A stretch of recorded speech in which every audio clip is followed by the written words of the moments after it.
Hello friends, welcome to our channel study for you. So guys, जैसा कि आज जो आपका एसएससी एमटीएस का 10 मई के सभी शिफ्ट का एग्ज़ाम हो गया है दोस्तों, जिसका जो है मैं आपको बिल्कुल 100% एक्यूरेट आंसर के साथ जो है इस वीडियो में बताऊंगा। तो देख लेते हैं कि किस प्रकार के जो है आज आपके 10 मई के सभी शिफ्ट का एग्ज़ाम में जो है प्रश्न पूछे गए हैं। उससे पहले एक बात और दोस्तों, कि जिन्होंने भी अगर चैनल को सब्सक्राइब नहीं किया है तो एसएससी एमटीएस एग्ज़ाम से रिलेटेड पल पल की अपडेट के लिए जो है चैनल को सब्सक्राइब ज़रूर कर दीजिएगा। और बगल में ही आपको एक बेल आइकन यानी घंटे का निशान भी दिख रहा होगा, तो आप उसे भी जो है ज़रूर प्रेस कर दीजिएगा। तो चलिए वीडियो को स्टार्ट करते हैं। तो सबसे पहले जो हम लोग फर्स्ट शिफ्ट के जो है प्रश्न को देखने वाले हैं, उसके बाद आपको सेकंड शिफ्ट के जो है टोटल प्रश्न देखने को मिल जाएगा, और लास्ट में जो आपको थर्ड शिफ्ट के जो है टोटल प्रश्न देखने को मिल जाएंगे। तो फर्स्ट शिफ्ट में जो आपका पहला क्वेश्चन था कि स्वराज मेरा जनसिद्ध अधिकार है और मैं इसे लेकर रहूंगा, यह जो नारा है ना, ये किसके द्वारा दिया गया था? तो देखिए, स्वराज मेरा जनसिद्ध अधिकार है और मैं इसे लेकर रहूंगा, यह जो नारा है ना, ये बाल गंगाधर तिलक के द्वारा दिया गया था। तो बाल गंगाधर तिलक आपका यहाँ पे करेक्ट आंसर होगा।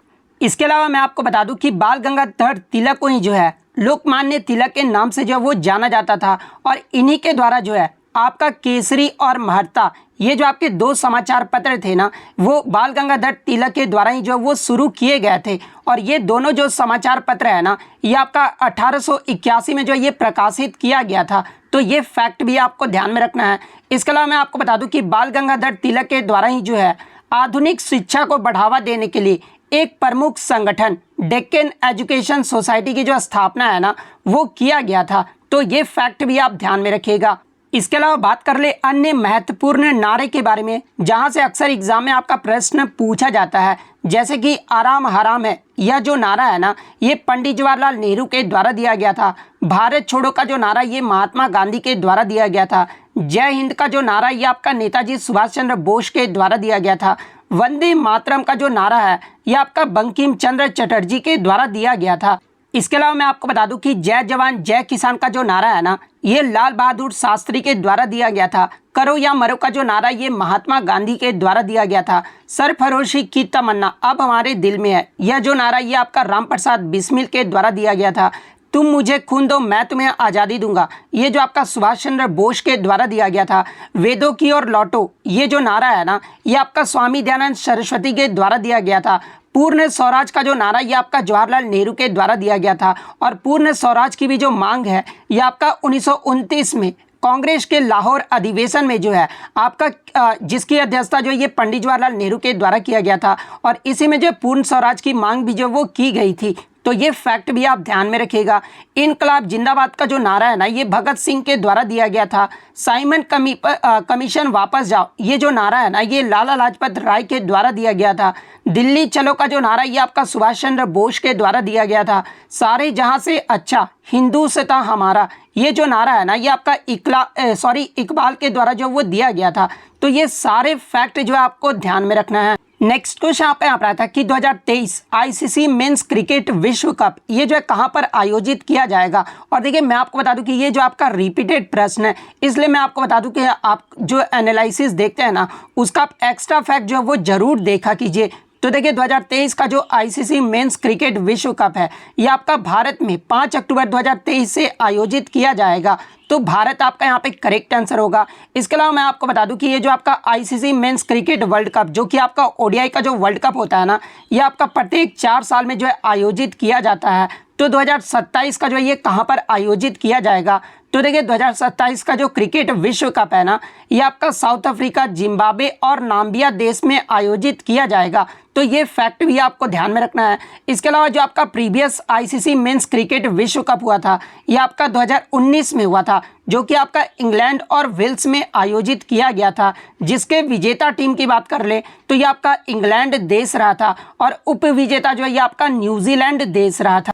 इसके अलावा अगर एग्जाम में पूछा जाए कि 2022 आईसीसी मेंस टी20 विश्व कप ये जो है कहां पर आयोजित किया गया था, तो देखिए 2022 का जो आईसीसी मेंस टी20 विश्व कप है ना, ये आपका ऑस्ट्रेलिया देश में आयोजित किया गया था। जिसके विजेता टीम की बात कर ले तो देखिए इसका जो विजेता टीम रहा है ये आपका इंग्लैंड देश रहा है। और सबसे ज़्यादा जो रन है ना, यानी इस टूर्नामेंट में सबसे ज़्यादा जो रन है ये भारत के बल्लेबाज विराट कोहली के द्वारा मारा गया है। तो ये फैक्ट भी आपको ध्यान में रखना है। नेक्स्ट क्वेश्चन आपका यहाँ पर आता है कि तराइन का पहला युद्ध ये जो है कब हुआ था। तो देखिए ये भी जो प्रश्न है ना, ये आपका रिपीटेड प्रश्न है। तो देखिए तराइन का जो पहला युद्ध है ये आपका 1191 ईस्वी में मोहम्मद गौरी और पृथ्वीराज चौहान के मध्य लड़ा गया था। जिसमें इस युद्ध में जो है पृथ्वीराज चौहान जो वो विजयी रहा था और मोहम्मद गौरी को जो है इस युद्ध में जो हार का सामना करना पड़ा था।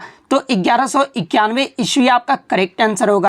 इसके अलावा बात कर ले तराइन का द्वितीय युद्ध ये जो है कब हुआ था। तो देखिए तराइन का जो द्वितीय युद्ध है ना, ये आपका 1192 ईस्वी में लड़ा गया था, जो कि आपका पृथ्वीराज चौहान, जिनका अन्य नाम पृथ्वीराज तृतीय भी है, और ये जो आपका मोहम्मद गौरी के मध्य लड़ा गया था। और द्वितीय युद्ध में जो है पृथ्वीराज चौहान की जो है वो हार हो गई थी और मोहम्मद गौरी जो है इस युद्ध में जो है वो जीत गया था। तो ये फैक्ट भी आपको ध्यान में रखना है। इसके अलावा बात कर ले ये जो आपका तराइन का मैदान है ना, ये कहाँ पर स्थित है।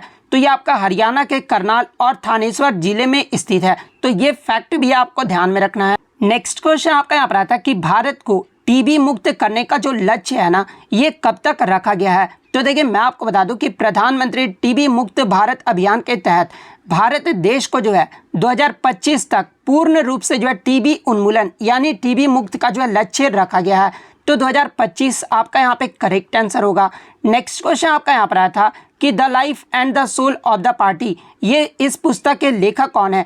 तो देखिए the life and the soul of the party इस पुस्तक को जो है ये आपका माइक गेल के द्वारा लिखा गया है। तो माइक गेल आपका यहाँ पे करेक्ट आंसर होगा। नेक्स्ट क्वेश्चन आपका यहाँ पर आया था कि आत्माराम पांडुरंग ने प्रार्थना समाज की स्थापना ये जो है कहाँ पर की थी। तो देखिए मैं आपको बता दूं कि प्रार्थना समाज से जो है अब तक आपके 3 बार जो है यहाँ से प्रश्न पूछे जा चुके हैं। तो देखिए मैं आपको बता दूं कि आत्माराम पांडुरंग, महादेव गोविंद रनाडे तथा इतिहासकार आरजी भंडारकर के द्वारा बम्बई में जो है 31 मार्च 1867 को जो है प्रार्थना समाज की स्थापना जो वो की गई थी। तो कहाँ पर किया गया था। तो बम्बई आपका यहाँ पे करेक्ट आंसर होगा। इसके अलावा बात कर ले प्रार्थना समाज को जो है किस उद्देश्य से जो है इसकी स्थापना की गई थी। तो देखिए प्रार्थना समाज का जो मुख्य उद्देश्य था ना, वो आपका लोगों को केवल एक भगवान में विश्वास कराना और केवल एक ही भगवान की पूजा करने के उद्देश्य से जो है प्रार्थना समाज की स्थापना की गई थी। तो ये फैक्ट भी आप ध्यान में रखिएगा। नेक्स्ट क्वेश्चन आपका यहाँ पर आया था कि उड़ीसा में राजा परवा यानी राज पर्व त्यौहार जो है ये किस महीने में मनाया जाता है। तो देखिए राजा पर्व त्यौहार की बात कर ले तो इसे जो है मिथुन संक्रांति के नाम से भी जो है वो जाना जाता है। और ये आपका उड़ीसा में धरती माता को जो है मासिक धर्म आने के जश्न में जो है इस त्यौहार को मनाया जाता है। और ये जो त्यौहार है ना, ये आपका 3 दिनों के बीच जो है धरती माता मासिक धर्म से जो वो गुजरती है। और चौथे दिन जो है वो आपका शुद्धिकरण स्नान का जो दिन होता है। तो अगर पूछा जाए कि राजा पर्व जो त्यौहार है ये कितने दिनों तक इस त्यौहार को मनाया जाता है, तो ये आपका 4 दिनों तक जो वो मनाया जाता है। और ये जो राजा पर्व त्यौहार है ना, ये प्रतिवर्ष आपका जून के मध्य महीने में जो है ये आपका मनाया जाता है। तो जून आपका यहाँ पे करेक्ट आंसर होगा।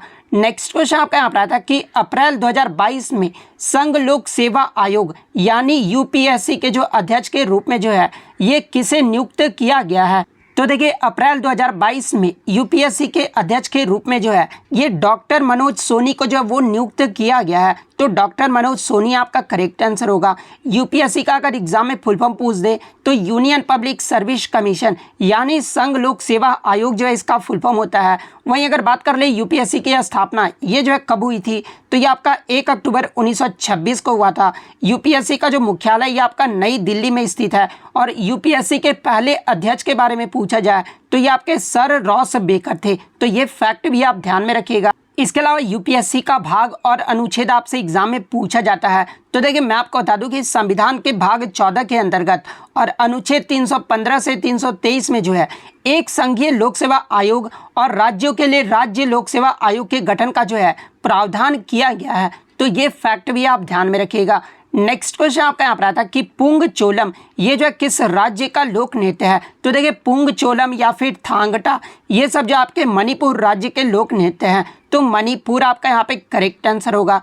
नेक्स्ट क्वेश्चन आपका यहाँ पर आया था कि 2011 की जनगणना के अनुसार भारत का जो लिंगानुपात है ना वो कितना रहा था। तो देखिए मैं आपको बता दूं कि 2011 की जनगणना के अनुसार भारत का जो लिंगानुपात है वो आपका प्रति 1000 पुरुषों पर जो है 943 महिलाएं थी। तो 943 आपका यहाँ पे करेक्ट आंसर होगा। वहीं अगर बात कर रहे हैं 2001 की जनगणना में भारत का लिंगानुपात यानी सेक्स रेशियो जो है कितना रहा था, तो ये आपका 933 रहा था, यानी प्रति 1000 पुरुषों पर महिलाओं की जो संख्या थी वो 933 थी। तो ये फैक्ट भी आप ध्यान में रखिएगा। इसके अलावा बात कर ले 2011 की जनगणना में सबसे ज़्यादा लिंगानुपात वाला राज्य कौन सा रहा था, तो ये आपका केरल राज्य रहा था।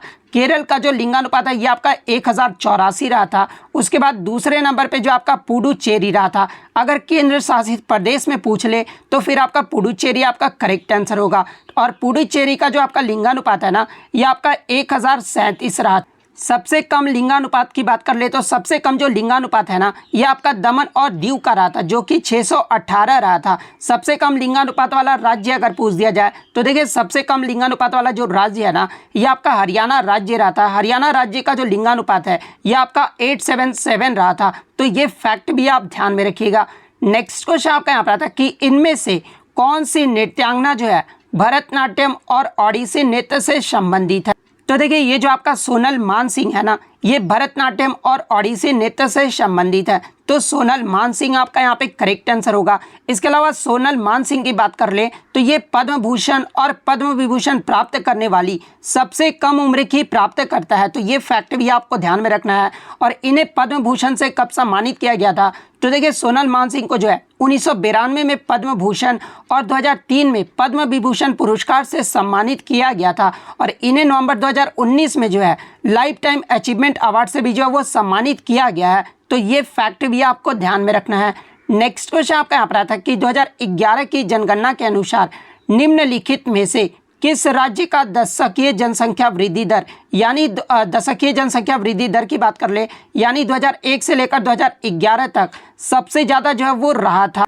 तो देखिए 2011 की जनगणना के अनुसार सबसे ज़्यादा जो दशकीय जनसंख्या वृद्धि दर है ना ये आपका मेघालय राज्य का रहा था। तो मेघालय आपका यहाँ पे करेक्ट आंसर होगा। अगर एग्जाम में पूछ ले कि कितने % रहा था जनसंख्या वृद्धि दर मेघालय का, तो ये आपका 27.95% रहा था। वहीं अगर बात कर ले सबसे कम दशकीय वृद्धि दर ये जो है किसका दर्ज किया गया था, किस राज्य का दर्ज किया गया था, तो देखिए सबसे कम जो दशकीय वृद्धि दर है ना ये आपका नागालैंड राज्य का जो वो दर्ज किया गया था, जो कि -0.5% जो है वो दर्ज किया गया था। यहाँ से एग्जाम में जो आपका प्रश्न पूछा जाता है कि 2011 की जनगणना के अनुसार निम्नलिखित में से किस राज्य का दशकीय जनसंख्या वृद्धि दर जो है आपका जो है नकारात्मक में रहा था, तो ये नागालैंड राज्य का जो वो नकारात्मक यानी निगेटिव में जो है वो आपका रहा था। इसके अलावा बात कर ले 2001 से 2011 तक यानी दशकीय जनसंख्या वृद्धि दर भारत का जो है कितना % रहा था, तो ये आपका 17.7% रहा था। तो ये फैक्ट भी आप ध्यान में रखिएगा। नेक्स्ट क्वेश्चन आपका यहाँ पर आता है कि महारानी विक्टोरिया ने भारत प्रशासन को ब्रिटिश राज के नियंत्रण में लेने की घोषणा जो है ये किस अधिनियम में की थी। तो देखिए महारानी विक्टोरिया के द्वारा भारतीय प्रशासन को ब्रिटिश राज के नियंत्रण में लेने की जो घोषणा है ना ये गवर्नमेंट ऑफ इंडिया एक्ट 1858 यानी 1858 का भारत सरकार अधिनियम के द्वारा जो है वो किया गया था। तो 1858 का भारत सरकार अधिनियम आपका करेक्ट आंसर होगा। इसके अलावा एग्जाम में एक प्रश्न और पूछा जाता है कि इस समय जो है ब्रिटिश भारत के वायसराय कौन थे, तो ये आपके लॉर्ड कैनिंग थे। तो ये फैक्ट भी आप ध्यान में रखिएगा। नेक्स्ट क्वेश्चन आपका यहाँ पर आता है कि प्रधानमंत्री स्वनिधि योजना ये जो है किस मंत्रालय के द्वारा शुरू किया गया है। तो देखिए मैं आपको बता दूं कि इसे जो है ministry of housing and urban affairs यानी केंद्रीय आवास एवं शहरी विकास मंत्रालय के द्वारा छोटे दुकानदारों और फेरी वालों को जो है आर्थिक रूप से सहयोग प्रदान करने के लिए जो है प्रधानमंत्री स्ट्रीट वेंडर्स आत्मनिर्भर निधि जिसे जो है आपका प्रधानमंत्री PM स्वनिधि नामक योजना भी जो है वो कहा जाता है। और इस योजना को जब वो शुरू किया गया था तो केंद्रीय आवास और शहरी विकास मंत्रालय आपका करेक्ट आंसर होगा। बात कर ले प्रधानमंत्री स्वनिधि योजना ये जो है कब शुरू किया गया था, तो ये कोविड-19 के समय जून 2020 में जो वो शुरू किया गया था। तो ये फैक्ट भी आपको ध्यान में रखना है। नेक्स्ट क्वेश्चन आपका यहाँ पर आता है कि निम्नलिखित में से कौन भारत के प्रसिद्ध सरोद वादक हैं। तो देखिए ये जो आपके उस्ताद अमजद अली खान है ना, ये प्रसिद्ध सरोद वादक हैं। तो अमजद अली खान आपका यहाँ पे करेक्ट आंसर होगा। अगर इनके पुरस्कार की बात कर ले तो इन्हें 1975 में पद्मश्री से सम्मानित किया गया था, 1991 में पद्म भूषण से सम्मानित किया गया था और 2001 में पद्म विभूषण से सम्मानित किया गया था। तो ये फैक्ट भी आप ध्यान में रखिएगा। नेक्स्ट क्वेश्चन आपका यहाँ पर आता है कि संवैधानिक उपचारों का अधिकार यानी राइट टू कॉन्स्टिट्यूशनल रेमेडीज ये जो है किस अनुच्छेद में बताया गया है। तो देखिए संवैधानिक उपचारों का जो अधिकार है ना, ये आपका अनुच्छेद 32 से 35 में बताया गया है। तो अनुच्छेद 32 से 35 आपका करेक्ट आंसर होगा। और देखिए ये जो आपका अनुच्छेद 32 से 35 है, एक आपका मौलिक अधिकार है, मौलिक अधिकार है। तो मौलिक अधिकार के बारे में अगर मैं बात कर लूँ तो देखिए मौलिक अधिकार का जो है ना, ये आपका अनुच्छेद 12 से लेकर 35 तक है और ये आपका भाग 3 में है। तो ये फैक्ट भी आप ध्यान में रखिएगा। इसके अलावा मौलिक अधिकार को किस देश के संविधान से लिया गया है। तो देखिए मौलिक अधिकार को जो है ये आपका यूएसए देश के संविधान से लिया गया है। इसके अलावा एग्जाम में पूछा जाता है कि मूल संविधान में जो है मौलिक अधिकारों की संख्या कितनी थी। तो देखिए मूल संविधान में जो आपका मौलिक अधिकारों की संख्या थी ना, वो आपका 7 था और वर्तमान में मौलिक अधिकारों की संख्या कितनी है। तो वर्तमान में जो आपके 6 मौलिक अधिकार है, एक आपका जो 7वां जो मौलिक अधिकार था जो कि आपका संपत्ति का अधिकार था और इसे जो है 44वें संविधान संशोधन 1978 के द्वारा जो है मौलिक अधिकार की सूची से जो है इसे हटा दिया गया है। तो अब संपत्ति का अधिकार ये जो है किस में रखा गया है, तो इसे जो है भाग 12 में अनुच्छेद 301 के तहत जो है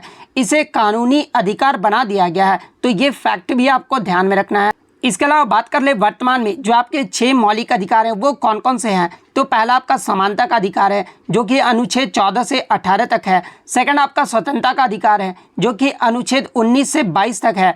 थर्ड आपका शोषण के विरुद्ध अधिकार है जो कि अनुच्छेद 23 से 24 में है। धार्मिक स्वतंत्रता का अधिकार ये जो आपका अनुच्छेद 25 से 28 में है। सांस्कृतिक और शैक्षिक अधिकार ये जो आपका अनुच्छेद 29 से 30 में है। संवैधानिक उपचारों का अधिकार ये जो आपका अनुच्छेद 32 में है। तो वर्तमान में ये आपके 6 मौलिक अधिकार हैं। तो ये फैक्ट भी आप ध्यान में रखिएगा। नेक्स्ट क्वेश्चन आपका यहाँ पर आता है कि इनमें से कौन राज्य सूची से संबंधित है। तो देखिए मैं आपको बता दूं कि संविधान की 7वीं अनुसूची में जो है आपके 3 सूची आते हैं, जिसमें राज्य सूची, संघ सूची और समवर्ती सूची आते हैं, जिसमें आपका ऑप्शन में बैंक, रेलवे, कृषि और वन दिया गया था। तो देखिए ये जो आपका कृषि यानी जो एग्रीकल्चर आता है ना, ये राज्य सूची के अंतर्गत आता है। तो कृषि आपका यहाँ पे करेक्ट आंसर होगा। नेक्स्ट क्वेश्चन आपका यहाँ पर आता है कि कौन सा बौद्ध यूनिवर्सिटी ये जो आपका बिहार में है। तो देखिए ये जो आपका नालंदा विश्वविद्यालय है ना, ये आपका बिहार में है। तो नालंदा विश्वविद्यालय आपका करेक्ट आंसर होगा। इसके अलावा बात कर ले नालंदा विश्वविद्यालय की स्थापना ये जो है किसके द्वारा किया गया था।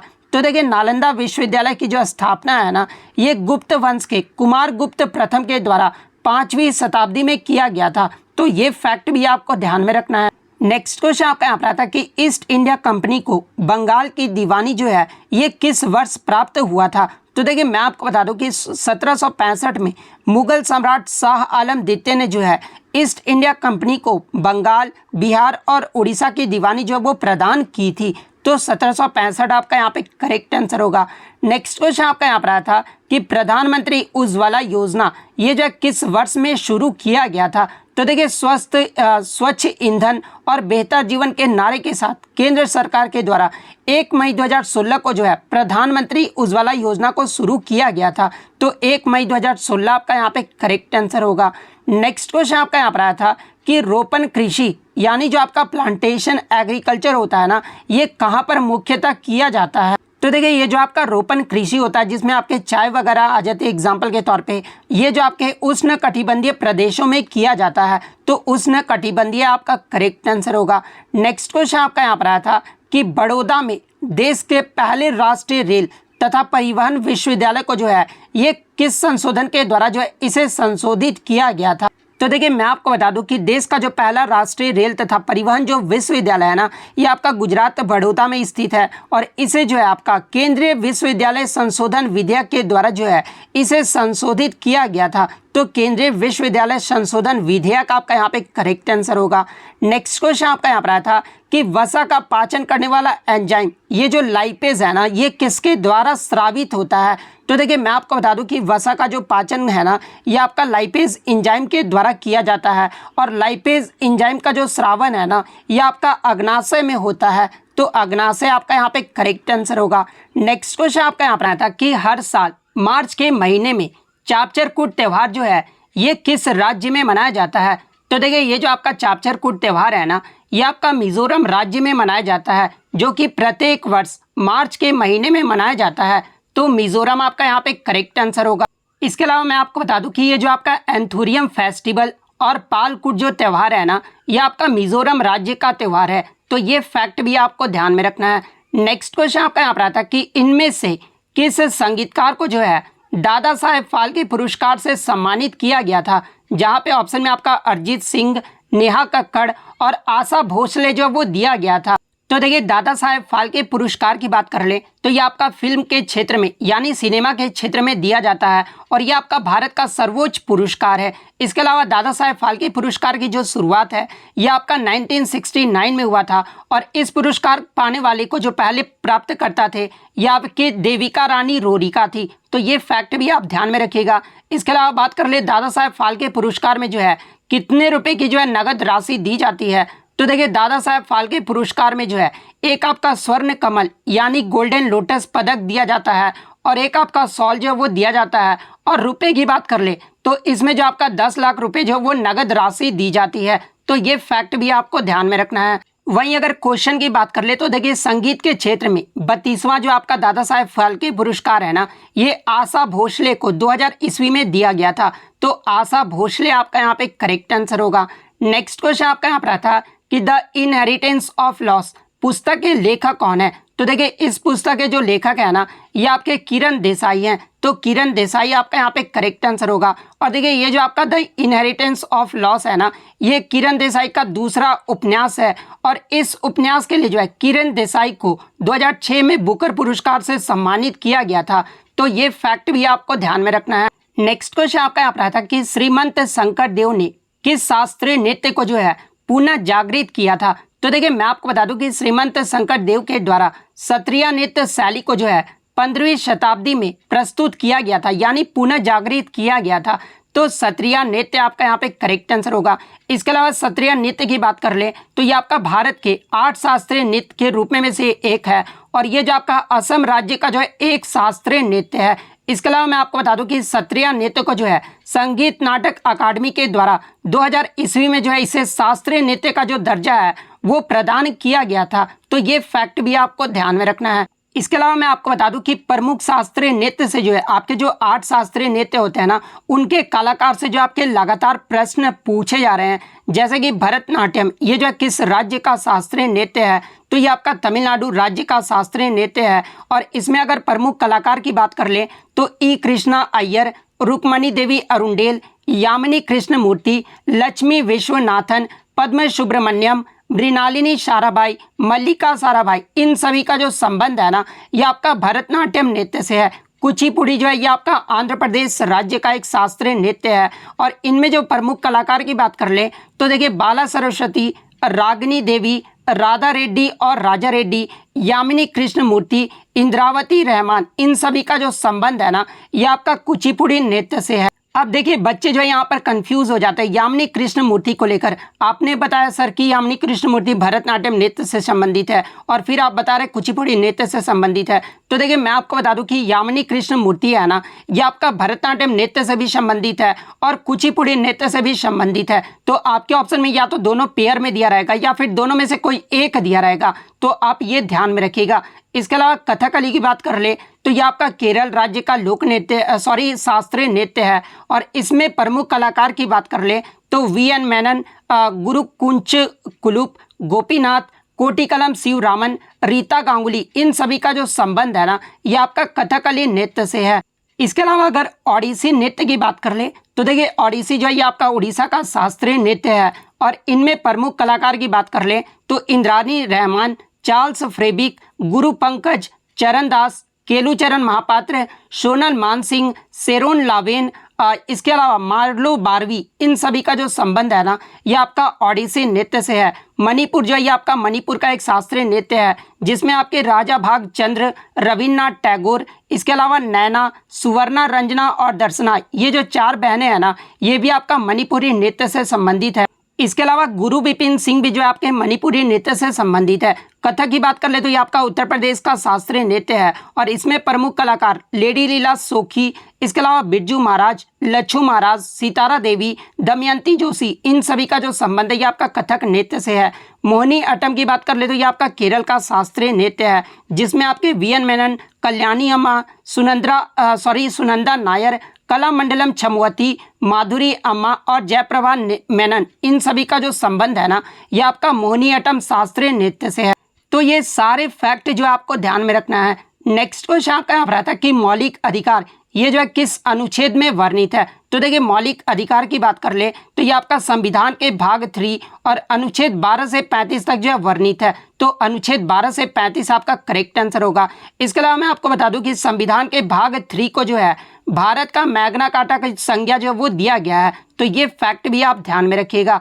नेक्स्ट क्वेश्चन आपका यहाँ पर आता है कि नीरज चोपड़ा ने टोक्यो ओलंपिक 2020 में जो है कितने मीटर भाला फेंक कर जो वो स्वर्ण पदक यानी गोल्ड मेडल जो वो जीता था।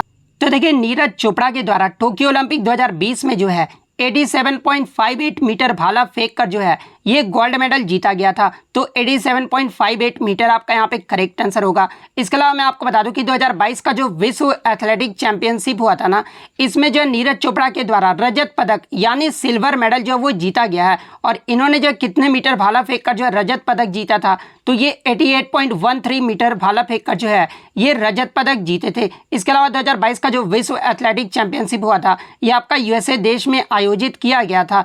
इसके अलावा बात कर ले कि इन्हें जो है विश्व एथलेटिक चैंपियनशिप में पदक जीतने वाले जो है ये दूसरे भारतीय जो वो बन गए हैं। तो ये फैक्ट भी आपको ध्यान में रखना है। इसके अलावा नीरज चोपड़ा ये जो है किस राज्य से संबंधित है। तो ये आपके हरियाणा राज्य के पानीपत जिले से संबंधित है। तो ये फैक्ट भी आप ध्यान में रखिएगा। नेक्स्ट क्वेश्चन आपका यहाँ पर आता है कि which agency conduct doping test at the national level यानी राष्ट्रीय स्तर पर जो है कौन सी एजेंसी खिलाड़ियों में जो डोपिंग टेस्ट करती है या फिर नियंत्रित करती है। तो देखिए राष्ट्रीय स्तर पर ये जो आपका नाडा है ना जिसका full form national anti doping agency होता है और इसकी स्थापना 24 नवंबर 2005 को किया गया था और इसी एजेंसी के द्वारा आपका जो है राष्ट्रीय स्तर पर खिलाड़ियों में डोपिंग टेस्ट जो है वो किया जाता है। तो नाडा आपका यहाँ पे करेक्ट आंसर होगा। इसके अलावा बात कर ले विश्व स्तर पर अगर पूछा जाए तो देखिए अंतर्राष्ट्रीय स्तर पर जो है ये आपका वाडा के द्वारा जो है ये आपका नियंत्रित किया जाता है और वाडा का स्थापना ये जो है कब हुआ था। तो ये आपका 1999 में हुआ था। तो ये फैक्ट भी आप ध्यान में रखिएगा।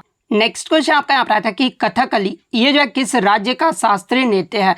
तो देखिए कथकली जो है ये आपका केरल राज्य का शास्त्रीय नृत्य है। नेक्स्ट क्वेश्चन आपका यहाँ पर आया था कि पृथ्वी पर दिन और रात की जो अवधि है ना लगभग बराबर ये जो है कहाँ पर होता है।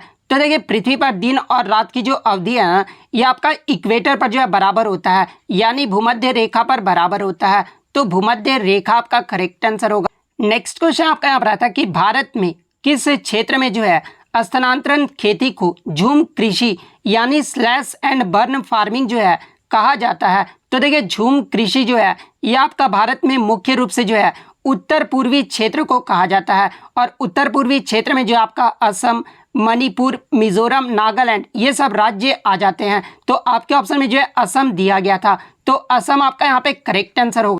इसके अलावा मैं आपको बता दूं कि स्थानांतरण खेती को जो है अलग अलग जगहों पर अलग अलग नामों से जाना जाता है जहां से आपके एग्जाम में प्रश्न पूछे जाते हैं। जैसे कि मध्य प्रदेश के बुंदेलखंड क्षेत्र में जो है इसे वेवर और दहियार के नाम से जाना जाता है। वहीं अगर बात कर ले मध्य प्रदेश के बस्तर जिला में जो है इसे दीपा के नाम से जाना जाता है। इसके अलावा भारत के दक्षिणी राज्य में जो है इसे जरा और एरका के नाम से जाना जाता है। दक्षिणी पूर्वी राजस्थान में जो है इसे बत्रा के नाम से जाना जाता है। आंध्र प्रदेश में जो है इसे पोडू के नाम से जाना जाता है। इसके अलावा आपका जो है उड़ीसा में कमन, विंगा और धावी के नाम से जाना जाता है। तो ये सारे फैक्ट जो आपको ध्यान में रखना है। नेक्स्ट क्वेश्चन आपका यहाँ पर आता है कि मीराबाई चानू का संबंध ये जो है किस खेल से है। तो देखिए मीराबाई चानू का जो संबंध है ना ये आपका वेट लिफ्टिंग यानी भार तोलन से है। तो भारोत्तोलन आपका यहाँ पे करेक्ट आंसर होगा। इसके अलावा बात कर ले मीराबाई चानू का संबंध किस राज्य से है, तो ये आपका मणिपुर राज्य से है। इसके अलावा मैं आपको बता दूं कि जो आपका टोक्यो ओलंपिक 2020 हुआ था ना, उसमें मीराबाई चानू ने जो है 49 किग्रा भार वर्ग में जो है ये रजत पदक यानी सिल्वर मेडल जीती थी। और इसके अलावा जो आपका 2022 में जो आपका कॉमनवेल्थ गेम्स यानी राष्ट्रमंडल खेल हुआ था बर्मिंघम में, उसमें जो है मीराबाई चानू ने जो है भारत की तरफ से जो है पहला स्वर्ण पदक जीती थी। तो ये फैक्ट भी आपको ध्यान में रखना है। नेक्स्ट क्वेश्चन आपका यहाँ पर आता है कि चोल काल में ब्राह्मणों को दान दी जाने वाली भूमि जो है ये क्या कहलाती थी। तो देखिए चोल काल में जो ब्राह्मणों को जो आपका भूमि दान दिया जाता था ना, इसे जो है ब्रह्मदेव कहा जाता था। तो ब्रह्मदेव आपका यहाँ पे करेक्ट आंसर होगा। इसके अलावा मैं आपको बता दूं कि गैर ब्राह्मण किसान मालिकों को जो चोल काल में जो आपका भूमि दिया जाता था उसे जो है वेलन वगई कहा जाता था। इसके अलावा एक स्कूल के लिए जो है रख रखाव के लिए जो भूमि दिया जाता था ना चोल काल में, उसे जो है साला भोग कहा जाता था। इसके अलावा मंदिरों को उपहार में दी गई भूमि को जो है ये आपका देवदाना या फिर तिरुना मधुकनी कहा जाता था। इसके अलावा बात कर ले जैन संस्थाओं को दान की गई भूमि को जो है क्या कहा जाता था, तो ये आपका पल्ली छंदम कहा जाता था। तो ये फैक्ट भी आपको ध्यान में रखना है। नेक्स्ट क्वेश्चन आपका यहाँ पर रहा था कि which freedom fighter was founder of Fergusson college in Pune 1885, यानी स्वतंत्रता सेनानी ने जो है जो पुणे में 1885 में जो है फर्ग्यूसन कॉलेज के स्थापना ये जो है किसके द्वारा किया गया था। तो देखिए बाल गंगाधर तिलक एक ऐसे स्वतंत्रता सेनानी थे जिन्होंने पुणे में जो है 1885 में फर्ग्यूसन कॉलेज की जो है स्थापना वो किए थे। तो बाल गंगाधर तिलक आपका यहाँ पे करेक्ट आंसर होगा। नेक्स्ट क्वेश्चन आपका यहाँ पर आता है कि लेंस की क्षमता ये जो है किस इकाई में मापी जाती है। तो देखिए लेंस की जो क्षमता होता है ना, ये आपका डायोप्टर इकाई से मापा जाता है। तो डायोप्टर आपका यहाँ पे करेक्ट आंसर होगा।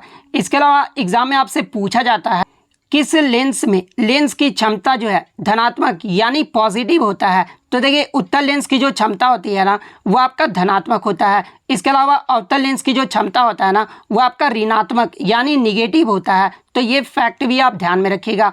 नेक्स्ट क्वेश्चन आपका यहाँ पर आया था कि स्टैंड अप इंडिया स्कीम ये जो है किससे संबंधित है। तो देखिए मैं आपको बता दूं कि स्टैंड अप इंडिया स्कीम के तहत अनुसूचित जाति, अनुसूचित जनजाति, पिछड़ा वर्ग और महिला कारोबारियों को जो है इस योजना के तहत 10 लाख रुपए से लेकर 1 करोड़ रुपए तक का जो है वो लोन दिया जाता है। तो आपके ऑप्शन में अनुसूचित जाति और अनुसूचित जनजाति महिलाएं दिया गया था। तो ये आपका यहाँ पे करेक्ट आंसर होगा। इसके अलावा बात कर ले स्टैंड अप इंडिया स्कीम का शुरुआत कब हुआ था, तो ये आपका 5 अप्रैल 2016 में किया गया था।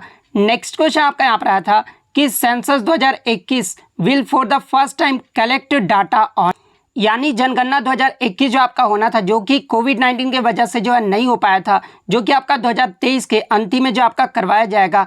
इसमें जो है पहली बार जो है किस जाति पर डेटा जो है वो एकत्रित करने की बात जो है वो की गई थी।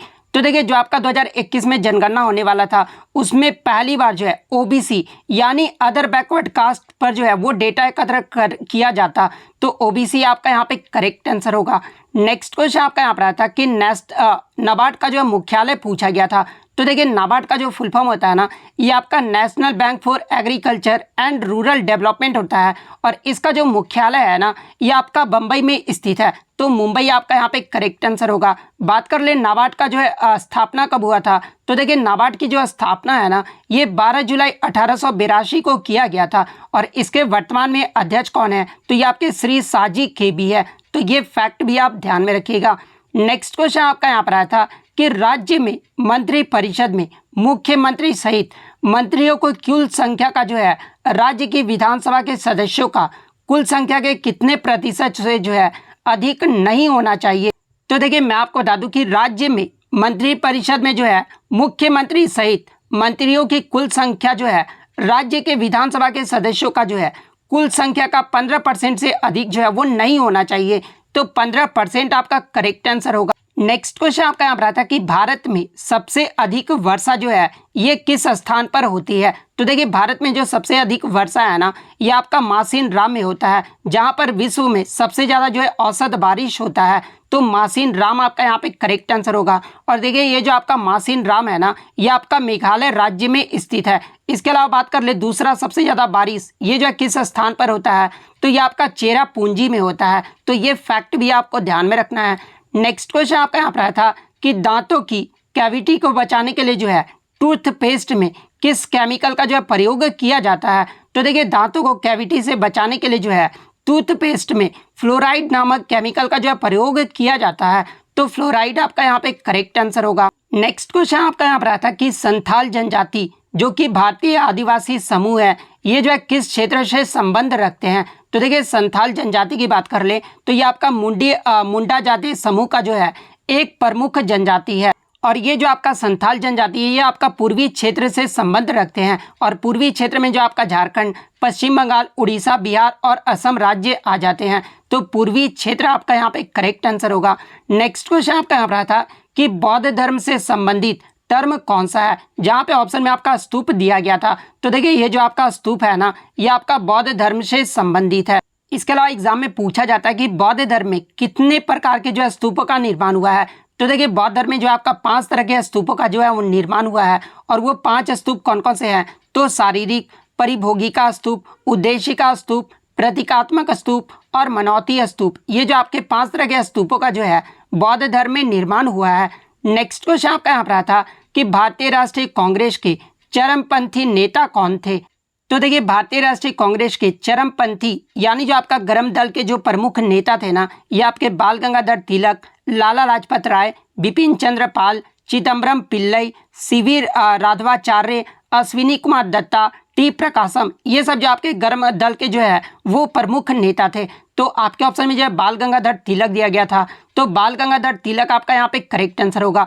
इसके अलावा प्रमुख उदारवादी नेता यानी नरमपंथी के नेता की बात कर ले तो देखिए प्रमुख जो नरमपंथी के नेता थे ये आपके गोपाल कृष्ण गोखले, आनंद मोहन बोस, आरसी दत्त, रहीमतुल्ला, एन सियानी, केटी तेलंगई, दादा भाई नौरोजी, ए.ओ. ह्यूम और बदरुद्दीन तैयबजी, ये सब जो आपके नरमपंथी के नेता थे। तो ये फैक्ट भी आपको ध्यान में रखना है। तो थर्ड शिफ्ट में जो आपका पहला क्वेश्चन आया था कि रामकृष्ण मिशन की स्थापना ये जो है किसने की थी? तो देखिए 1 मई 1897 को कोलकाता में स्वामी विवेकानंद के द्वारा रामकृष्ण मिशन की स्थापना की गई थी। तो स्वामी विवेकानंद आपका यहाँ पे करेक्ट आंसर होगा। नेक्स्ट क्वेश्चन आपका यहाँ पर आया था कि एन ऑटोबायोग्राफी टुवर्ड्स फ्रीडम ये जो है किसकी आत्मकथा है? तो देखिए एन ऑटोबायोग्राफी टुवर्ड्स फ्रीडम ये जो है पंडित जवाहरलाल नेहरू की आत्मकथा है। तो पंडित जवाहरलाल नेहरू आपका यहाँ पे करेक्ट आंसर होगा। नेक्स्ट क्वेश्चन आपका यहाँ पर आया था कि प्रधानमंत्री आवास योजना ये जो है किस मंत्रालय के द्वारा शुरू किया गया है? तो देखिए मैं आपको बता दूं कि ministry of housing and urban affairs यानी आवास और शहरी मामलों के मंत्रालय के द्वारा 25 जून 2015 को जो है प्रधानमंत्री आवास शहरी योजना जो वो शुरू किया गया है। तो आपका आवास और शहरी मामले के मंत्रालय आपका करेक्ट आंसर होगा।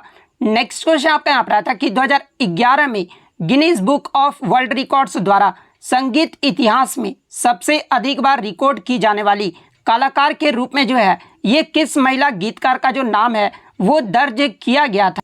तो देखिए 2011 में Guinness book of world record द्वारा संगीत इतिहास में सबसे अधिक बार गाना गाने का जो रिकॉर्ड है ना, ये आपका आशा भोसले को जो है वो दर्ज किया गया है। तो आशा भोसले आपका यहाँ पे करेक्ट आंसर होगा।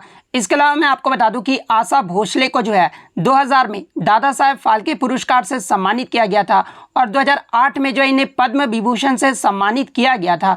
तो ये फैक्ट भी आपको ध्यान में रखना है। नेक्स्ट क्वेश्चन आपका यहाँ पर आता है कि the north most range of Himalaya is known as यानी हिमालय के सबसे उत्तरी श्रेणी को जो है ये किस नाम से जाना जाता है?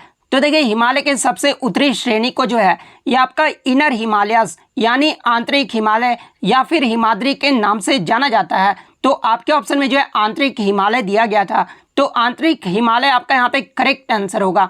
नेक्स्ट क्वेश्चन आपका यहाँ पर आया था कि what is gold and silver mixed called यानी सोना और चांदी के मिश्रण को जो है क्या कहा जाता है? तो देखिए सोना और चांदी के मिश्रण को जो है ये आपका इलेक्ट्रम कहा जाता है। तो इलेक्ट्रम आपका यहाँ पे करेक्ट आंसर होगा। नेक्स्ट क्वेश्चन आपका यहाँ पर आता है कि सरोजा वैद्यनाथन को पद्मश्री अवार्ड ये जो है कब मिला था? तो देखिए मैं आपको बता दूं कि ये जो आपका सरोजा वैद्यनाथन है ना, ये आपका भरतनाट्यम नृत्य से संबंधित है और इन्हें 2002 ईस्वी में पद्मश्री सम्मान से सम्मानित किया गया था। तो 2002 आपका यहाँ पे करेक्ट आंसर होगा। इसके अलावा मैं आपको बता दूं कि सरोजा वैद्यनाथन को 2013 में जो है पद्म भूषण पुरस्कार से भी जो वो सम्मानित किया गया है। तो ये फैक्ट भी आपको ध्यान में रखना है। नेक्स्ट क्वेश्चन आपका यहाँ पर आया था कि मानक जनगणना परिभाषा के अनुसार भारत में कितने दिन काम करने वाले व्यक्ति को जो है ये आपका श्रमिक व्यक्ति कहा जाता है? तो देखिए मैं आपको बता दूं कि मानक जनगणना परिभाषा के अनुसार मुख्य श्रमिक वही व्यक्ति होता है जो वर्ष में कम से कम 183 दिन या फिर 6 महीने जो वो काम करता है। तो आपके ऑप्शन में जो है 183 दिन दिया गया था, तो 183 दिन आपका यहाँ पे करेक्ट आंसर होगा। नेक्स्ट क्वेश्चन आपका यहाँ पर आता है कि जुलाई 2022 को संपन्न formula 1 car race British grand prix 2022 का जो खिताब है ना, ये किसने जीता है? तो देखिए मैं आपको बता दूं कि ब्रिटिश ग्रैंड प्रिक्स 2022 का जो खिताब है ना, ये आपके कार्लेस सेंज जो कि स्पेन के खिलाड़ी है और इनके टीम का नाम आपको फेरारी, जो इनका टीम का नाम है वो फेरारी है। तो कार्लेस सेंज के द्वारा जो है 2022 का ब्रिटिश ग्रैंड प्रिक्स जो है वो जीता गया है। तो कार्लेस सेंज आपका यहाँ पे करेक्ट आंसर होगा। इसके अलावा बात कर ले 2022 के ब्रिटिश ग्रैंड प्रिक्स में आपके जो है ड्राइवर स्टैंडिंग में जो है पहले स्थान पे कौन रहे थे? तो देखिए ड्राइवर स्टैंडिंग में जो पहले स्थान पे है ना, ये आपके मैक्स वर्स्टापेन रहे थे जो कि नीदरलैंड के खिलाड़ी है और इनका जो टीम है वो आपका रेड बुल है। तो ये फैक्ट भी आपको ध्यान में रखना है।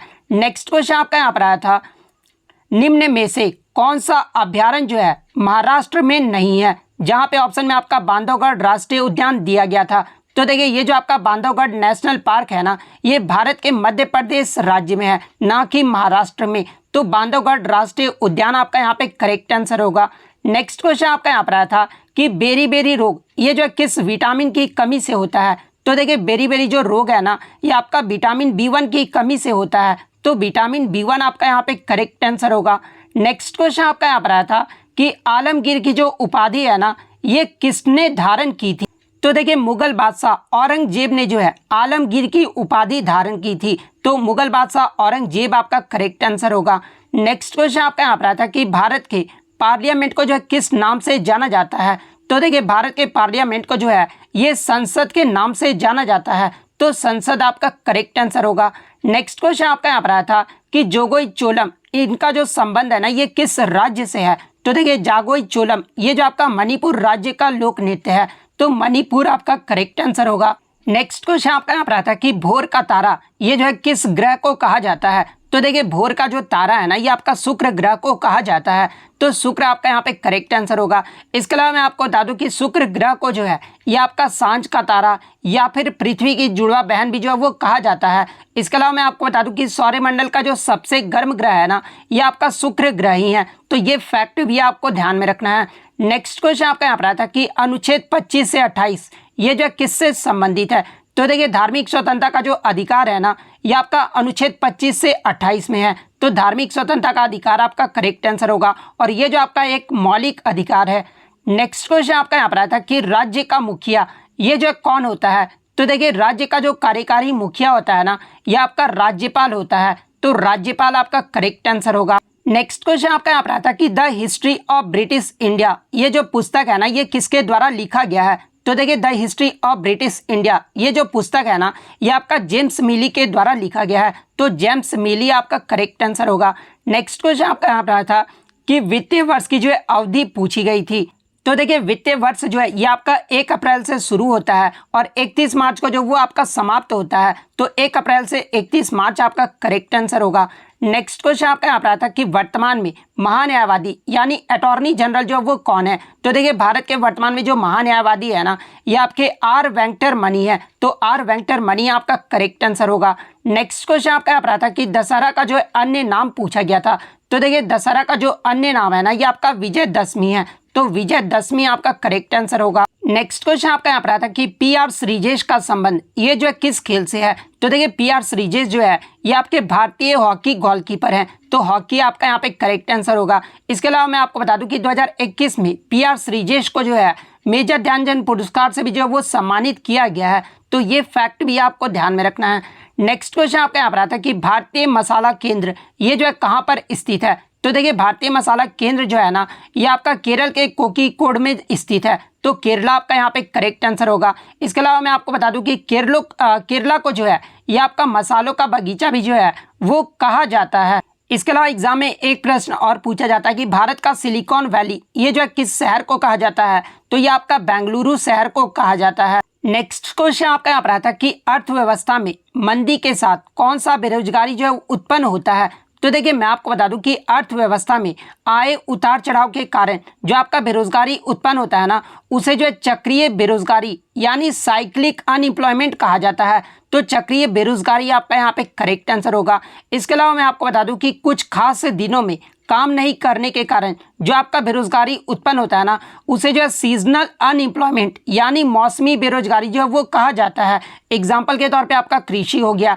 इसके अलावा प्रच्छन्न बेरोजगारी की बात कर ले तो देखिए ग्रामीण क्षेत्र में जो ये आपका प्रच्छन्न बेरोजगारी ये जो है वो देखने को मिलता है। तो ये फैक्ट भी आपको ध्यान में रखना है। तो इतने क्वेश्चन जो है आज मुझे बच्चों के द्वारा मिले हैं जो कि 100% रियल और ऑथेंटिक है।